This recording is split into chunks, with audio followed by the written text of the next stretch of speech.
In the past, it's been almost impossible to get a Ron Lauder or a Malcolm Hoenlein or an Abe Foxman or the chairman of the President's Conference to say in public on a television program, yes, we're critical of the president.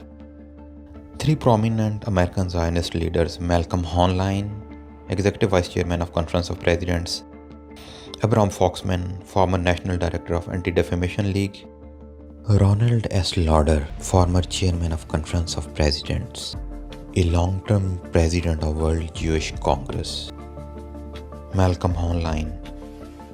Malcolm Hoenlein, that's the one fixture.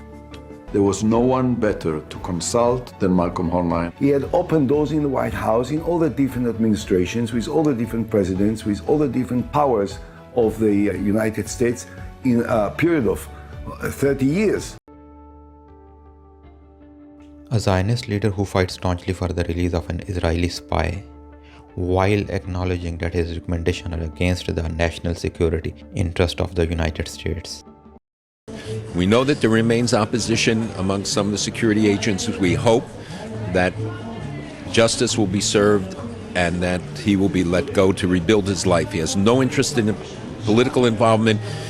I think he wants to simply go with his wife and build a life. And as he said, he wants to be a contributing citizen. Where? In Israel. Malcolm Hoenlein, a long-term Executive Vice Chairman of Conference of Presidents, serving on the board of Israeli gas firm.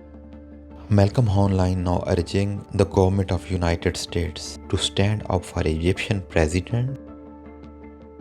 The Ministry of Interior deployed its riot police forces and they moved in between 6:30 and 6:45 a.m. We've spoken to protester after protester who told us that they wanted to try and leave but were trapped because of gunfire coming from all directions. There's no question that the Egyptian authorities used lethal force on a large scale when it dispersed the protest on August 14. Human Rights Watch researchers, when they visited the field hospital near the protest place, saw hundreds of bodies and injured, and most of them suffered from wounds from live ammunition. Abraham Foxman, former director of Anti-Defamation League, discussing how Venezuela could be penalized for being critical of Israel's actions.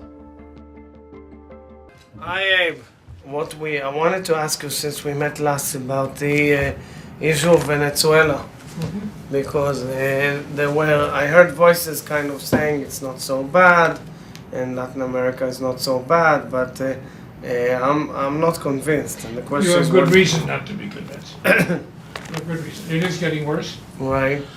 And little by little, as long as oil money works. I'm told that by our experts, it's the only, except for Iran, it's the only government-propagated anti-Semitism today around the world. It's a formally, right? This is first quite scary. Within the country and then outside. So, are you pressing in any way?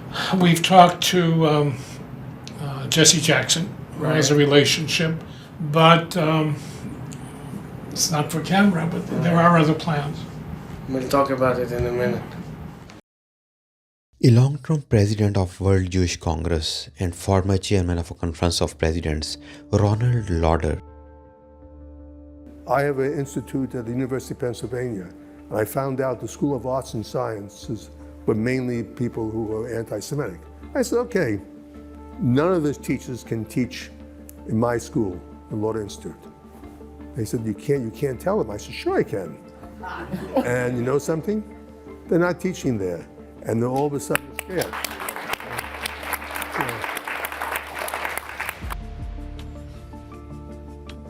There is an article published in the New York Times titled "Cosmetic Billionaire Convinced Trump That US Should Buy Greenland."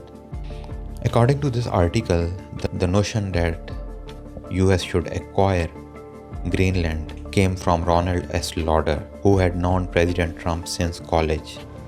A friend of mine, really experienced businessman, thinks we can get Greenland. This led to a special team being assigned to evaluate the prospects, including resulting in a memo that laid out various options of acquiring Greenland. Ronald S. Lauder offered himself as a back channel to the Danish government to negotiate. Three prominent American Zionist leaders, Malcolm Hoenlein, who fights staunchly for the release of an Israeli spy, is on the board of an Israeli gas firm. A long-term president of World Jewish Congress reportedly convinced Trump that US should buy Greenland. Abraham Foxman, former director of Anti-Defamation League, discussing with Israeli president how Venezuela could be penalized for being critical of Israel's horrific crimes.